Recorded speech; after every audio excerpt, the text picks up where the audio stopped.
What happened? Hello?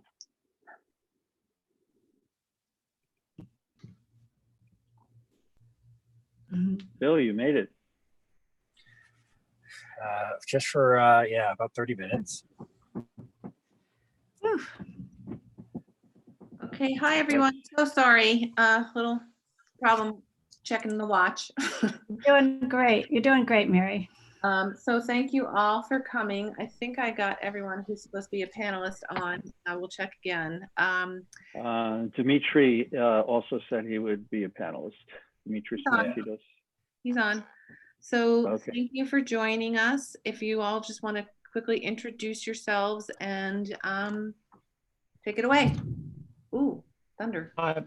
I'm Ron Blumenfeld, a member of the Sustainable Fairfield Task Force and an EV owner. I'm Phil Lviv. I'm a member of the Sustainable Fairfield Task Force and part of the Electric Vehicle Club of Connecticut. EV owner for about 3 years now. I'm Jim Motivali. I'm the author of 2 books on electric cars, Forward Drive and High Voltage. And I write about cars generally for the New York Times, Barron's, and some electric car publications as well. I'll jump in. I'm Barry Kresh, and I'm on the leadership team with Phil at the EV Club of Connecticut. I have been driving EVs since 2012. And for the club, I write the content for the website, and I track EV adoption in the state of Connecticut, which is also something we publish on the website.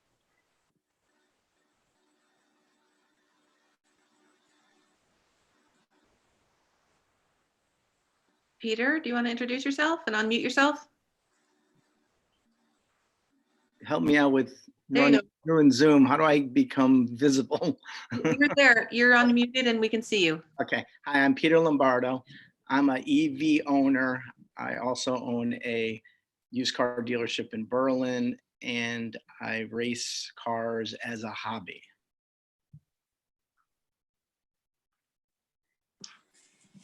Thank you. And Dimitri, do you want to introduce yourself? We can hear you Hi. and see you. Yeah. I'm Dimitri Svantidos. I'm a member of the EV Club of Connecticut, and I've been an owner of an EV for about 7-8 years now. Daphne, have you told us who you are? No, so I'm Daphne Dixon, and I'm a member of Sustainable Fairfield Task Force and also executive director of Live Green and Connecticut Southwestern Area Clean Cities. And Michael, we can't see you. Can you start your video? Do you know how to do that? Oh, wait, let me unmute you. قديش تقريبا يعني Michael, can you يعني هلا 1.3 جاهزه هذول ان شاء الله جاهز. ايه هلا بدي اعمل اتصالات على الأردن ما اشوف شو في. Okay, never mind. There's Brian. Okay, Brian Farnan is going to be joining us in 1 second as a panelist. There he is. Okay. Okay, are you going to start your video, or are we just going to see you taking your oath of office? Oh, let me. No, I actually I combed my hair this morning. This is exciting here. This Oh, look at me, you. You're from the wall behind you.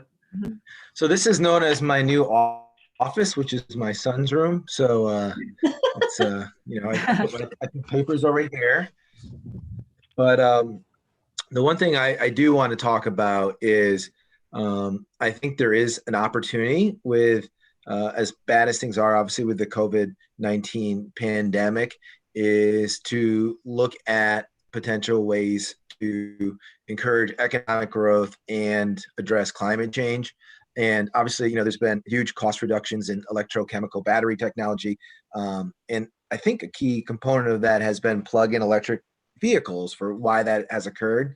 So to continue that market's momentum, you know, I would like to see, and this is something I'm working with the Green Bank. I'm general counsel for the Connecticut Green Bank. Something that, you know, I have to kind of like have a little bit of a firewall between state policy now as a state representative, but when it comes to national policy, I kind of still delve in and am trying to be active there. But what I like to see is, you know, a higher phase out ceilings, you know, on the PEV tax credit, and, you know, a more proactive extension of the alternative fuel infrastructure tax credit. And then what we'd really like to see is, you remember under President Obama and after the Great Recession, there was the successful Cash for Clunkers program.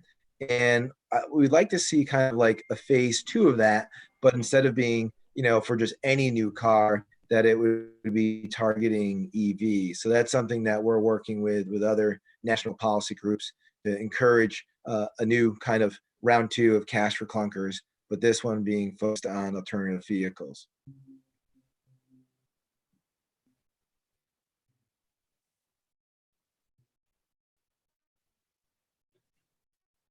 Mary, do we know how many people have joined from the public? So We don't have that many. We have a lot of panelists, but we do get a lot of people going to YouTube and watching after the fact. We Got didn't, it. because this is happening so quickly, we really didn't get press out. So we're not Sure. really paying attention who's live, but I did want to go back to Brian and just, could you give a background of who you are? Because you've come at it from so many different angles. Could you tell the different roles that you play?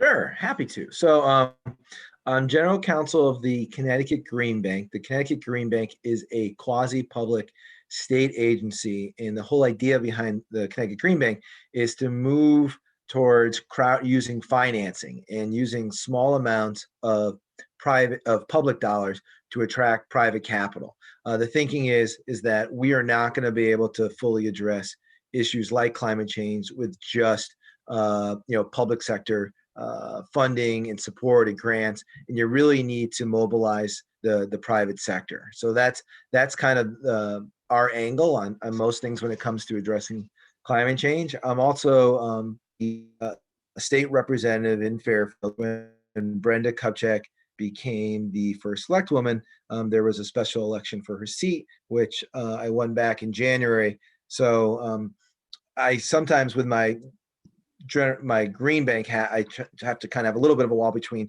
state policy, because as a legislator, I don't want to be potentially opining on things that also impact the Green Bank. But obviously on the national level, I can stay very active there. And, but I can also, voice my general support, obviously, for clean energy policies, which I do.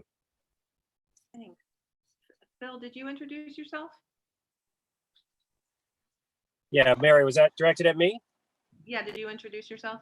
I did. I'm happy to do it again. Sorry. But I will take a minute here. I am in my EV currently right now. It's raining really hard. I heard there's hail and 60-mile-an-hour winds in New Jersey. And it's pretty clear Mother Nature is sending us a pretty big message at this point in time in history as we head into the 50th anniversary of Earth Day tomorrow. The significance for me where I am right now up in Simsbury, Connecticut, if you take a look right there at that picture, you'll see a BMW i3, and you'll see a 1,600 square foot newly constructed home on a 3-acre farm. And just over to the right here, you'll see a propane gas tank and a 8-kilowatt generator. And on the roof there, you'll see a satellite dish. So I'm also the CEO and founder of a company called Techno, Smart Living Ecosystem. You're frozen. Their voice. Home that is 100% off of the grid. So this house will utilize a 7-kilowatt solar array coupled with 2 large batteries made by Tesla. They're called Tesla Powerwalls that store the sun's energy in Powerwalls. And will essentially, or is not connected to the grid, and will charge the home independent of the grid, run the home and charge the power walls and charge a 40 kilowatt BMW i3 that'll be plugged in to the home. So this house represents a shift in infrastructure that allows the technology that is available today to live remotely and have infrastructure that is not tied into the grid. The other challenge sometimes is internet. Well, this has a satellite on the roof that will get internet from the sky. So the shift really is the backup, where it used to be, a propane generator or some type of generator is the backup. In this house, the Kohler generator fueled by the propane will act as the backup to the solar and the backup to the battery. So I think this house, I think it's one of the first ones in New England that's going to leverage this off-grid technology, and the generator will actually charge the power walls if they run low on energy from the sun. Here we are in a day like today. If we didn't have any sun for a good week, this house is very small. It's very efficient. It also leverages automation, so it will maybe run 4, 5, 6 days without any sun. And if it gets to that point where we've got 7 days of snow here in the Northeast, the generator will kick on and it will charge the power walls, and so in turn act as the backup to the backup.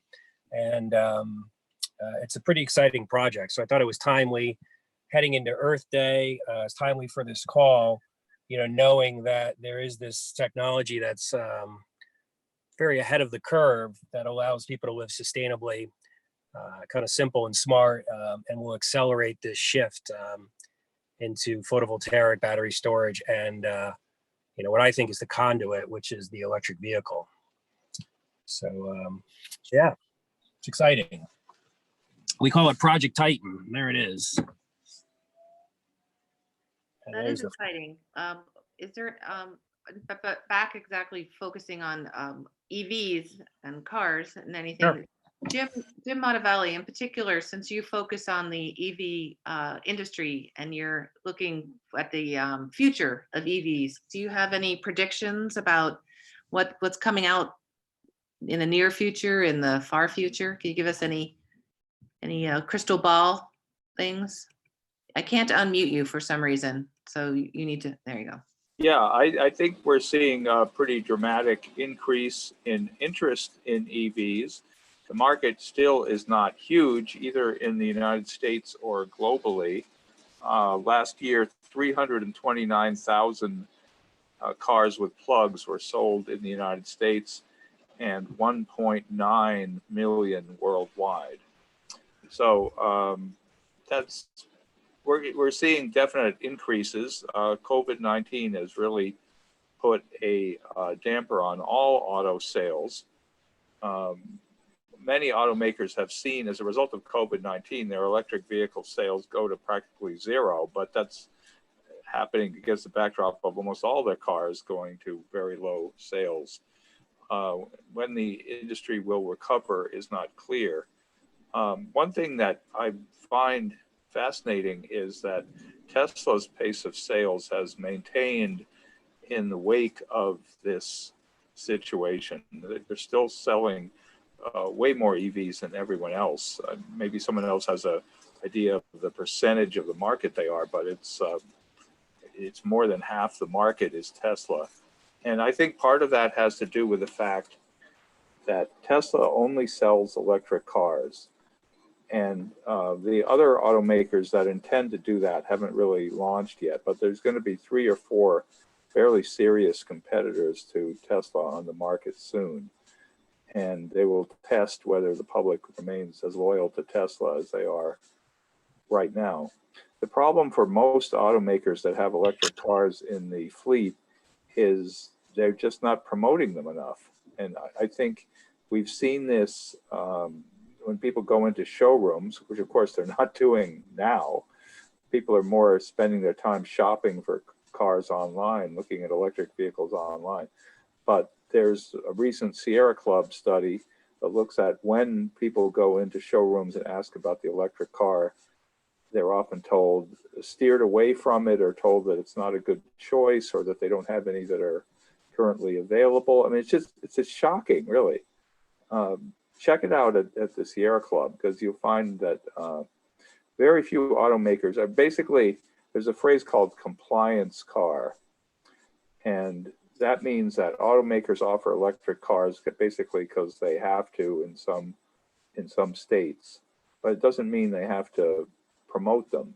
And at least on the dealership level, we're really failing to sell the idea of electric cars to the public.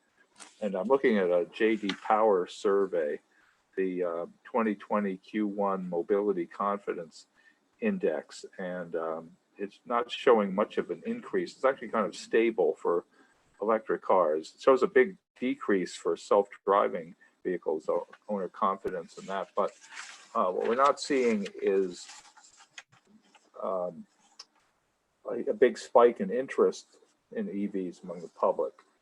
And the findings of this study, that few consumers have any experience with battery electrics. 70% of American respondents have never been in one, and 30% said they know nothing about them. Of Canadians, 67% said they had never been in one, and 19% said they knew nothing about them. So we have done a poor job of educating the public about the advantages of these cars, which is one reason they're not selling. Teslas sell to true believers, and there's no more loyal automotive base than the Tesla owner. Daphne, do you want to talk about the EV showcase that we put on here in Fairfield? What are we on? Going to be our 6th year in the fall? Is that right? You're muted. I was muted. Yeah, so the EV showcase. So yeah, we have, I think it's the largest showcase in the Northeast. We have over, I think, 65 cars on site that people can look at, sit in, touch, feel, and then we work with the dealers to do drive-in rides and the Clean Cities Coalitions to do the drive-in rides, so people can actually get behind the wheel and take one for a spin. Because I know, as Jim was saying, a lot of people still haven't actually been in an EV, and they need to get that experience. They need to feel what it's like to drive one and understand how fun it is, and that it drives as well, if not better, than a regular old-fashioned ICE mobile. So it's a great event, and it changes behavior when people can get behind the wheel. And it's also, not that it's germane to this conversation, but having that event is what's leading Fairfield in its pursuit of electric school buses, because we had the electric school bus from White Plains, and we had a decision maker tour that bus, and now we're down that road. So having those drive-in rides and those outreach events is key. And that's actually one of the important things that we discovered in the EV readiness plan that we did in Fairfield, that outreach and education is really the #1 thing that needs to be. And Phil, didn't you participate in that Sierra Club thing where you went to a dealer? And can you talk about how that went? You're muted, by the way. Let's see. Yeah. I'm not sure what you're saying, but I'm actually can't hear you. So I'm going to, I'll be. Daphne? Go ahead, Phil. Yeah. So yeah, part of the EV Car Club, a few of us participated in that secret shopper survey, and I went to a Fairfield dealership, and was walking around the floor, and there wasn't the EV that is, I think, pretty well sought after. Jim, what is the? It's the Hyundai. Sorry, not Hyundai. Oh no. The Kona, yes, the Kona. So it wasn't on the floor, and I asked the salesperson, where can I get some information about the Kona? He's like, oh, we don't sell that here. I'm like, what do you mean? It's a pretty, it's a great selling car. We wanted to bring it to the EV showcase. And he's like, and he told me, quote unquote, he's like, we don't really care that much about saving the planet like they do on the West Coast. And, that kind of struck me a little hard, and felt like that was this is a management choice. And this is, just the reality that, nobody has really made a profit from selling these cars. These are salespeople that are, they make money, and they care about making money more than they do about, maybe what the consumer wants. So they will position a car that they can make more money on, whether it's through financing or service, because largely the manufacturers haven't been able to make a profitable model yet. And so it's kind of unfortunate. And I felt it firsthand. And, a perfect example is where we are in the state of Connecticut. And not to bring this back to Tesla, but we also all know that Tesla accounts for the large fleet of EVs in the state of Connecticut and globally, quite honestly. I think it's like one of the only stocks that's on a positive gain this year. And you can't even buy that car in the state of Connecticut. And that's a shame when we're trying to reach our emission goals of 2040, carbon net, zero carbon by 2040. And the most popular EV in the world is not for sale or test drive in the state of Connecticut. So we have to do it at the EV showcases. We have to do it with the EV Club of Connecticut. And, that's a problem, especially all of our states around us have found ways around it, but we have not. It's unfortunate. Ron, you worked with on the EV showcase, and you had to work with dealers and had some frustration. Can you talk to us about any of that in terms of Sure. working with dealers? I can speak as a not so secret shopper. I now drive a Chevrolet Bolt, which is my second electric vehicle. The first one was a VW e-Golf, which I bought from a dealer which shall not be named in a nearby town. And what I found when I went back to get the next e-Golf was that the dealership really had become completely uninterested in selling me an electric vehicle, and made it pretty clear that I'd have to jump through a whole bunch of flaming hoops to get the next e-Golf. So I said goodbye to that dealership and went down to, I'm going to plug them openly, Maritime Chevy on the Post Road in Fairfield, where I got a Chevy Bolt. The Chevy Bolt, now I found them much more open, welcoming, and enthusiastic about electric vehicles. So I got a Bolt, which really has way more range than the e-Golf. The next generation e-Golf was going to have 125 miles of range, but the Chevy Bolt has almost 240 miles of range.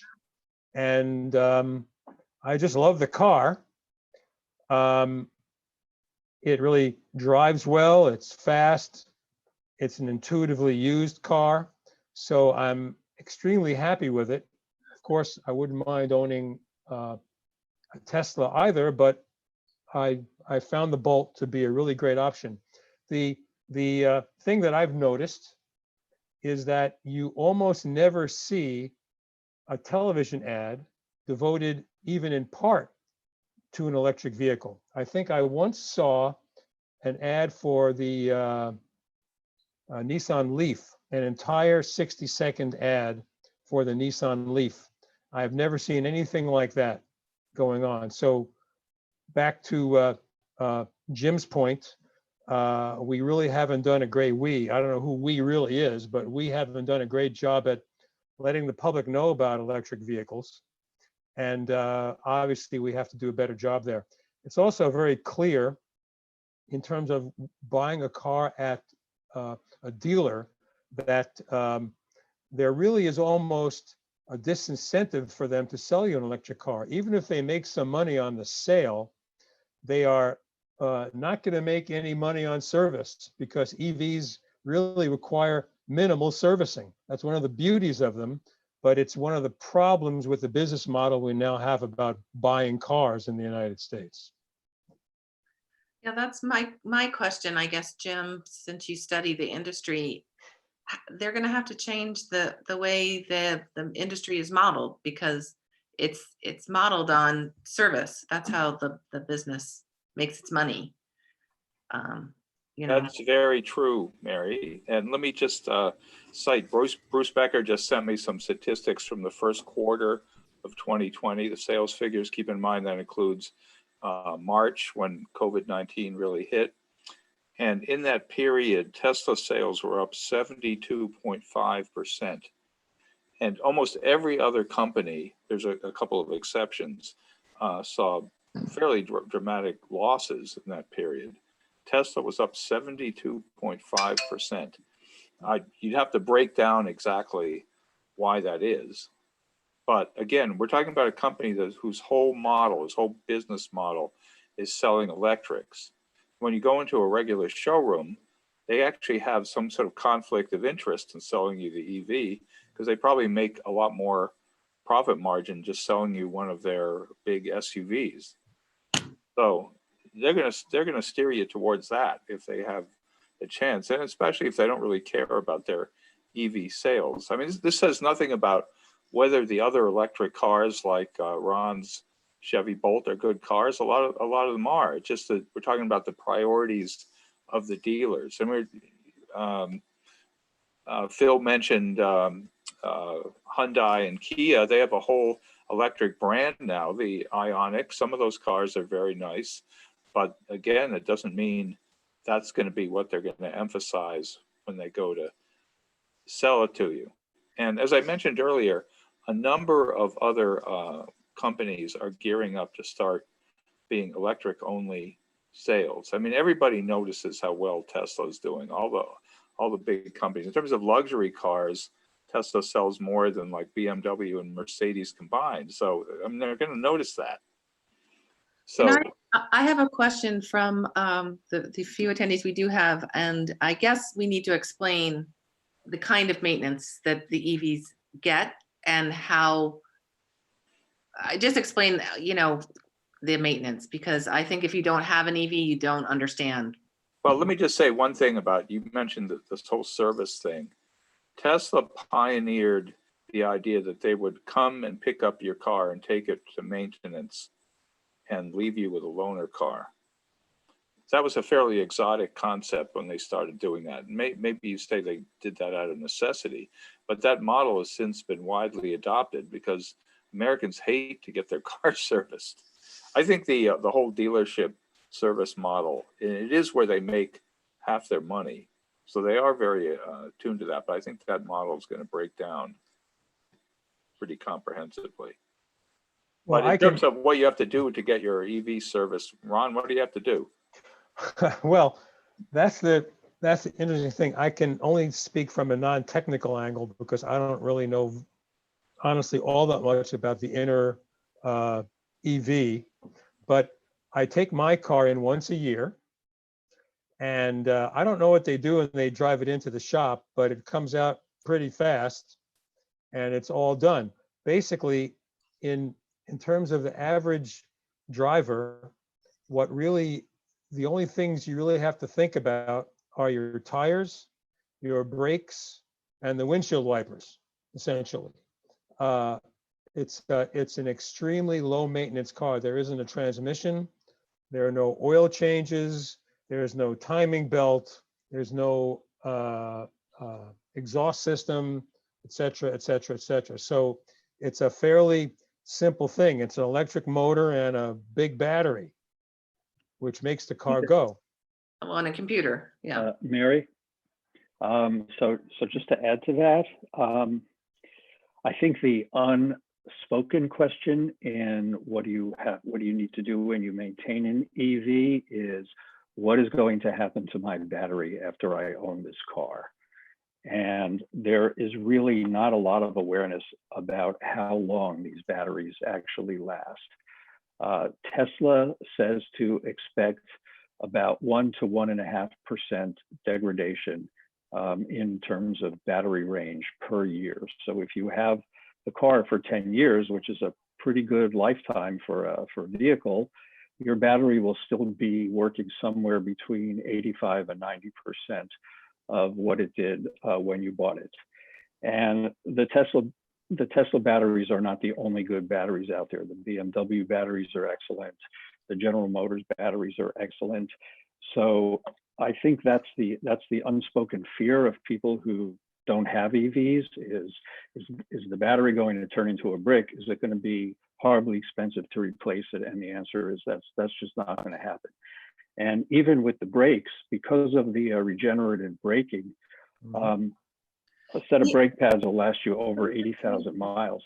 What is regenerative braking for the uninitiated non-EV person? What does that mean?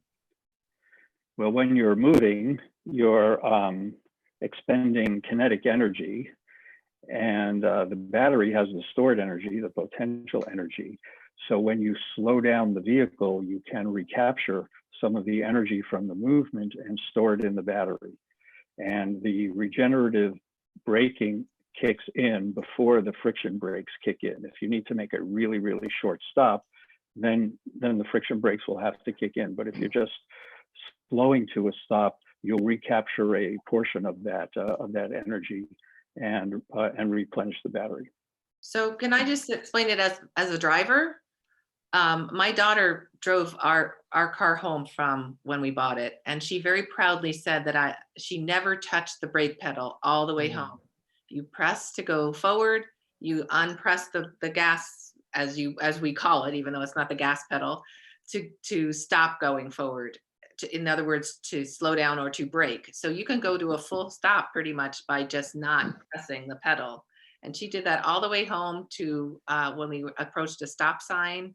And that's how you stop and go in an EV if you've never driven an EV, which. Yeah, that's actually a configurable setting. So people like different amounts of regen when they drive, and you can set your car to the amount that you want. Yeah, I'd so like you could to drive one pedal or two pedal. Yeah, I'd like to say that's how I drive as well. It's relatively rare that I use the brake pedal. Right. And when I brought the car home, my wife was kind of hesitant about driving an EV because it was an EV, but it took her about 15 minutes to fall in love with the whole idea of the braking. So now, whenever she can, she takes my car. Yeah.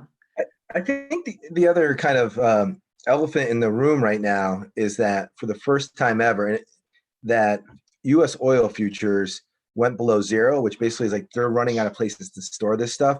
So this is something I think we're going to really need to be cognizant of to, push EVs, because when oil prices are high and gasoline prices are high, it's a win at our back. But now with oil crashing and probably going to be at such low levels for at least the foreseeable future, it's one more headwind we're going to really need to push as advocates for EVs to find ways to encourage greater adoption, because they play such a key role in addressing climate change.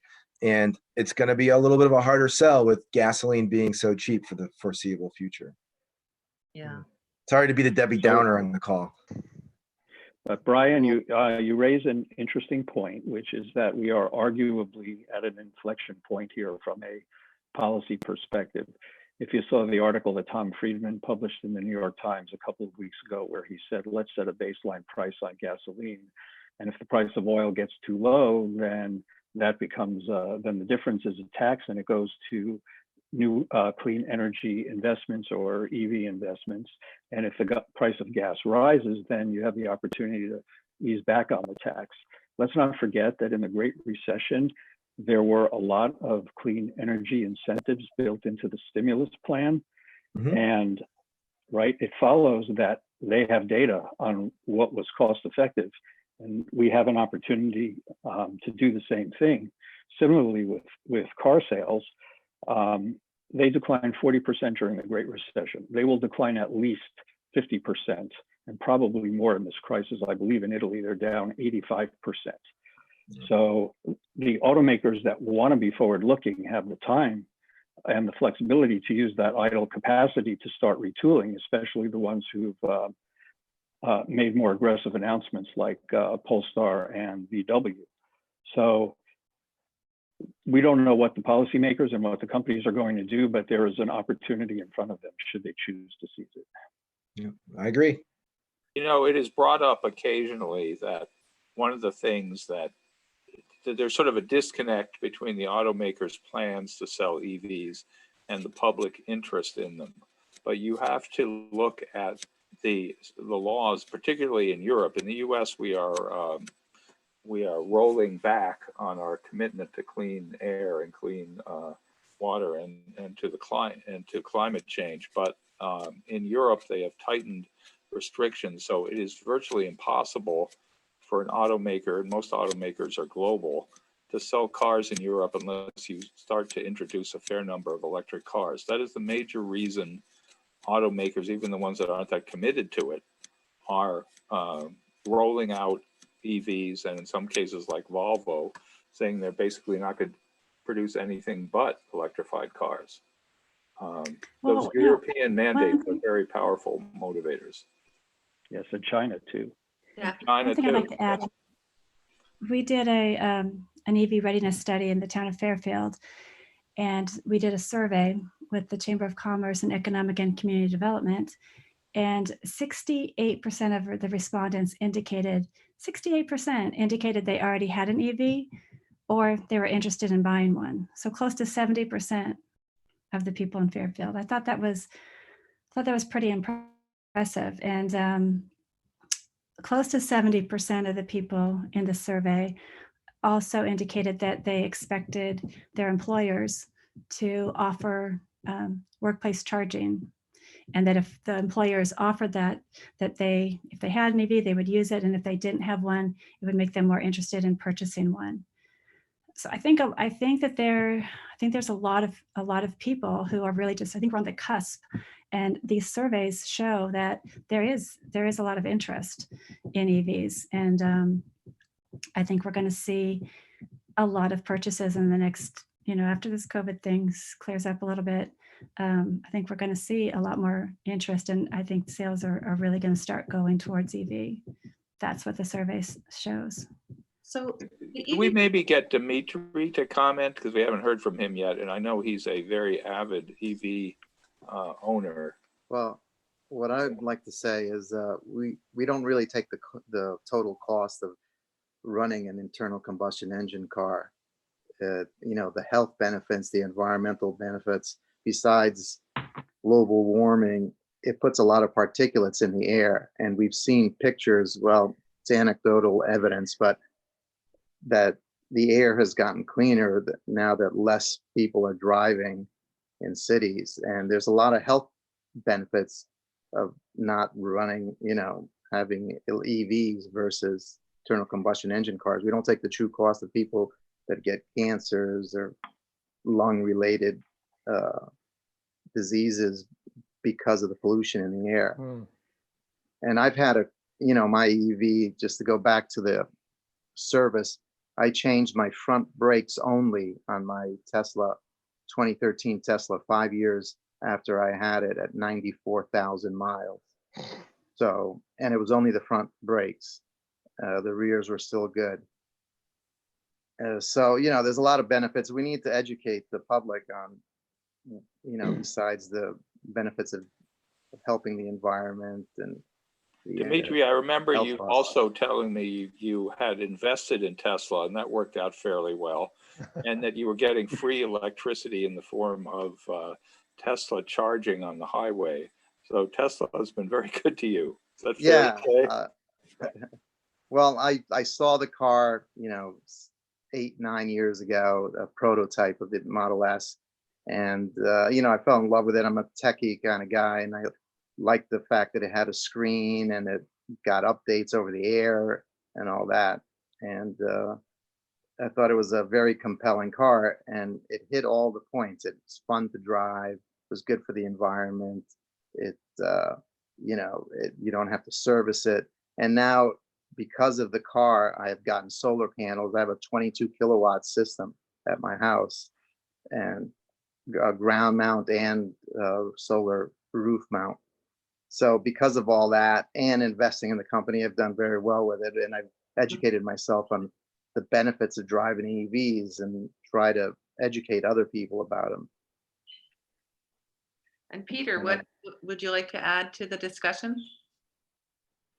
Yes, I come from the angle of I deal with a lot of high-end cars and fast cars, in the buyers of those type of cars, and my job is to convince them that I have a Tesla Model 3, is a satisfying, fun, plenty of acceleration, sporty, because people think of electric cars as pedestrian. More people ask me, what happens if you run out of electricity? Or, I go, I don't know, what happens when you run out of gas in your car?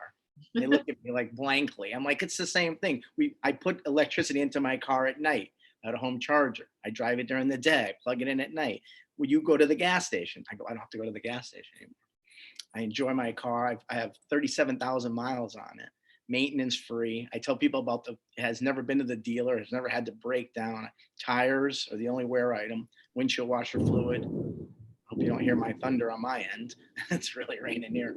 But the car is fun to drive, and it's enjoyable, and it's sporty, and it replaces your internal combustion engine car. It does a lot more, and of course the pluses of the environment. But a lot of people I talk to, they don't want to hear that part of it. They're not interested in that. They just want the car to perform. They want it to be fast. They want it to be attractive. So that's where I come from. So we have a lot. Sounds like a Tesla to me. Yeah, we have a lot of videos on our YouTube channel. One of them is of my husband that who raves about. We have a Tesla 3, and that's my baby. And we also he has a 911 Porsche, and he raves about how the pickup is faster on my car than his car in his video. So not to talk about all these fancy cars, but but I do want to talk about the fact that we have all these videos that we have from our Greenwheels Expo for last year. And then recently the EV Club did a whole bunch of videos for this virtual car show that we are having for this Earth Day week. I don't really know how to say what we're doing because it's Earth Week, I guess. So I wanted to make everyone know when you see this webinar recording to go and take a look at our virtual Earth EV car show. So I just want to give a plug for all those videos because they're really informative. Ron has a video up there as well. But I think it's important for people to understand it's so fun to drive the car. They have amazing pickup. There's no gear. It just goes from whatever, it just goes fast and it slows down fast and it corners and does. I mean, I'm not a car person, but Phil appreciates, he says I'm an aggressive driver, so I don't know what that means, but we race out of town hall after our task force meetings. He's always impressed at how fast I go. But I think that's the thing. Jim Marin, we have a really great video from one of our first Greenwheels Expo where Jim is narrating, and I don't think has an EV yet. And you can hear the excitement in his voice when he's test driving the car. And that's a fun one to listen to as well. But I think that's the selling point, is getting someone behind the wheel, coming to the Greenwheels Expo and actually driving an EV and experiencing any of the cars. They're so fun to drive, wouldn't you say? Isn't that like the big selling point? Well, I think it's sort of a well-kept secret, as some other people have said. EVs are hugely fun to drive, a lot more fun than any other car I've ever owned. No question about that. And we have, I think on that same Jim Marin EV video, there's a guy that says, yeah, it's nice that it's good for the environment, but I actually like it because it's good for my pocketbook. And he sees the benefit of not having all the servicing, of not having to go to the gas station, and being able to charge. So I think it's a really compelling video. We should make sure to make that be at the forefront for people to see.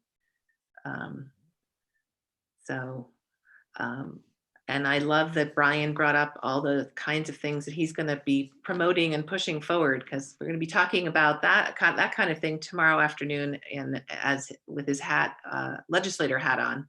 So I'd love to hear more about that kind of stuff. Tomorrow we're having the legislators talk about different things. We don't have any Q&A, so I don't know. I have heard from the relatively small number of dealers that I have spoken to who actually make an effort to sell EVs, that similar to what other panelists have said, that it's one customer at a time. Just have to get them to have the experience. And some of them have tried allowing the customer to take the car home for the weekend or to keep it overnight, just to take some of the intimidation out of it and to increase the comfort level to a greater degree than you can get on a 10-minute test drive. There's a for-profit company that goes around the country staging EV ride and drives. They call them electric car guest drives. And they've been doing this for a few years, and they have found that within 6 months of the event, 30% of the people who have taken a drive have purchased or leased an EV, new or used. Well, keep in mind the statistic I gave earlier, which is 70% of Americans say they've never ridden in an EV. So there's a lot of ground to be covered there. There's a lot of new worlds to conquer to get people into EVs. We need more programs like that, essentially. Does anyone want to talk about range anxiety? I know Daphne and I have a story that we can share. We do. So, so we were driving together to DC, and in Mary's new Tesla. I think it was your first road trip, right? A long way, yeah, to DC. Yeah, yeah, out of town in the winter, in the dark. Yes, in winter, and it was cold, and we were driving along, chatting away, as two friends do in a road trip, and the gas, it was going fine, and it was getting a little low and a little lower, and we're like, well, we're not going to worry because we know that we'll be warned. And then we passed a couple of places, and they didn't tell, the computer didn't tell us to pull over, so we kept on going, and then we got very low, and we stopped talking. Two women not talking in a car is an unusual thing. And, there was no conversation, just like, let's not talk because somehow that's going to help save fuel, or so we're not going to say anything. So it was a very quiet 20 minutes, and then finally, look, there it is, and we pulled over. But here we are in this Tesla, and brand new, and it was cold. Yeah, and then so you're not talking. We don't hear you right now, Daph. But so yeah, in about an hour and a half with a supercharger, we got our coffee and our snack, and we're done. So we're here. Well, I'd like to add that in my Bolt, the island that I could drive on goes all the way almost to Rhode Island, certainly down to New York and beyond, up to the Massachusetts border. And so I can go to all those places and back without having to recharge. So I haven't taken the Bolt on a super long trip just yet, but the driving I do is certainly within that island 95% of the time. So I don't have any anxiety anymore, and I charge my car at home as well. So I haven't been to a gas station in years. I would say that one of the reasons that people have had range anxiety, because particularly the early EVs had pretty low range, like less than 100 miles.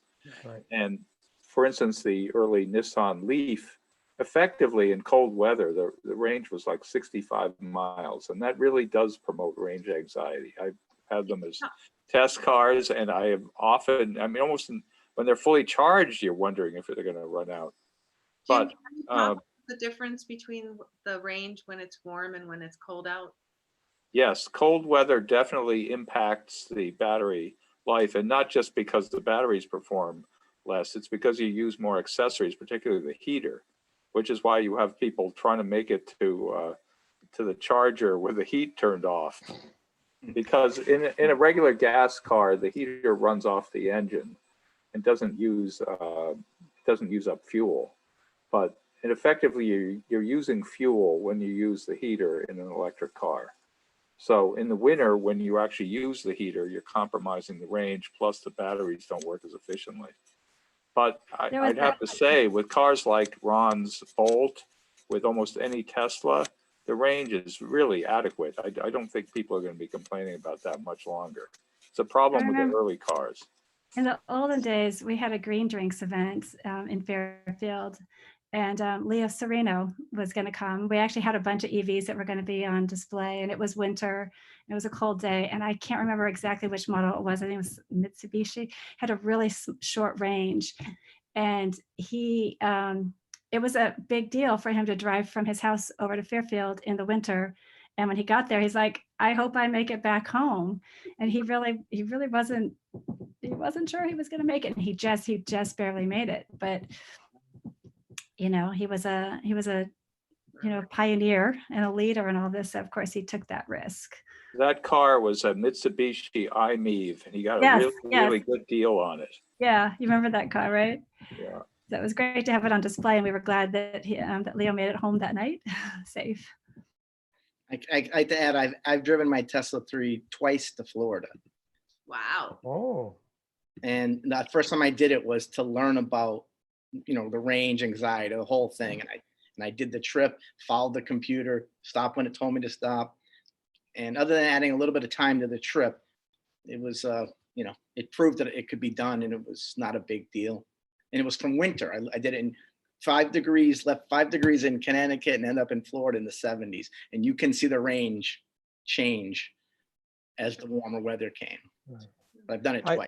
Yeah, I think for all of us non-Tesla drivers, I think we're waiting for the fast charging infrastructure to get better. I'm sure it will.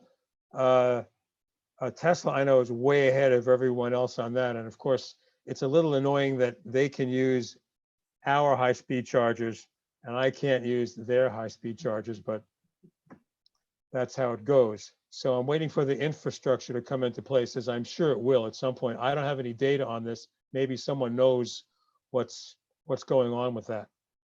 And I did see more charging stations for non-Tesla this year when I went to Florida than last year. So there's been an increase in the same. That's encouraging. Good.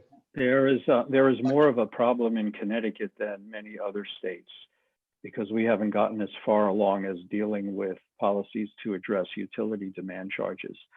So that's why you see some level 3 charging stations on the interstate, like at the Darien Rest area on 95 and the Greenwich Rest area on 15, where the charges have been turned off. They're in perfect working order, but they have been turned off because the business owner doesn't want to support the demand charges. Brian, So you hear that, Mr. Legislator? That's a state issue. Brian. He's a Chinese wall. Let's go, Bri. Electrify We're on America, it. We're on it. putting a nationwide network of level 3 chargers in. Yeah, And that's one- key. We're closing in on 4 o'clock. Can anyone talk about the rebates from the federal and state side of things? Well, I know the state rebate, the good news there is that was originally done through Volkswagen settlement money, and that was not meant to be a recurring line item in the budget. It was going to be phased out.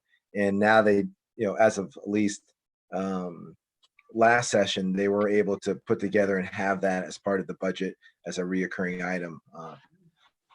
That's my last understanding of it. So it's been Brian, funded the through amount of- 2025. What is the amount of the Connecticut rebate currently, on top of the $7,500 federal rebate for some cars? One's a tax credit and one's a rebate, isn't that right? I don't remember. Yeah, I That's believe correct. that the state, well, at least mine was $3,000, and I think it's based on the battery size or something along those lines. I'm not sure, but mine I was think it goes up to $3,000. $5,000. It's the cheaper program, the cheaper rebate. So a CHEAPR, So- there's a missing. Yeah, so guys, they've changed it a lot. So there Yeah. has been guaranteed funding through 2025 to the tune of $3 million a year. which is low relative to neighboring states. The incentive for a Chevy Bolt is currently $1,500, so a lot less than Oh. when Ron bought his. They cut the incentive in October. They made changes that cut the incentives and cut the MSRP cap. So the MSRP cap is now 42,000. It's way lower than in any of the other states. In New Jersey, it's 55,000. In New Brian, York, it's 60,000. And the 5,000 incentive, that's that big headline incentive for cheaper incentives up to 5,000. 5,000 only applies to fuel cell vehicles. of I which don't there see are Brian 3 in writing the anything state. down. yay, come No, on. no, no, Sorry to I, interrupt. I am aware, and sometimes I do struggle with the fuel cell vehicle one. We always want to support it because it's a Connecticut industry, but to me, I do feel like the electric vehicle really has won that war, and that's where the technology has gone. There's plenty of ways we should be incentivizing fuel cells, but when it comes to electric when it comes to vehicles, I think the EV has won that technology battle. Brian, sorry to interrupt you. I know you were about to make a point when I jumped in there. Oh no, Barry, I mean. No, I think I said what I had to say, Okay. but I always have Yeah. things to say. Yeah, I believe they've only sold 2 fuel cell vehicles in the state of Connecticut in the last 7 or 8 years. I mean, the fuel cells are Fuel Cell Energy in Danbury, and United Technologies has a fuel cell division, but it's for industrial purposes, for running homes, businesses and stuff. I don't believe there's a fuel cell company in Connecticut that produces fuel cells for cars. And there's only one public hydrogen refilling station in the state. Yeah, I think, Brian, you're right. The EVs are the car of the future. Also, I believe United Technologies sold its fuel Yep. cell division. they sold it to ClearEdge, and then ClearEdge went bankrupt, and they came out of that. So it's and Fuel Cell Energy is a great company in Connecticut, and they're doing a lot of great things with fuel cells, but fuel cells as a mobile technology, I feel like it's not able to compete. Well, we're just past 4 o'clock. If no one else has anything pressing, I would like to end the webinar and thank you all very, very much for joining us. Any other last closing remarks? No? Okay, thank you all so much for joining us. And this will. Oh, Mary, could I just say that it's quite likely that we'll rebroadcast this event on WPKN. So if you listen to WPKN, my show, you probably hear it rebroadcast at some future date, because I think it was a good discussion. Yeah, and it will be on our YouTube channel is what I was also going to say. So it'll be Sustainable Fairfield Task Force has it there. Thank you all so much. Have a great evening and stay healthy and safe. Bye-bye. Okay. Take care.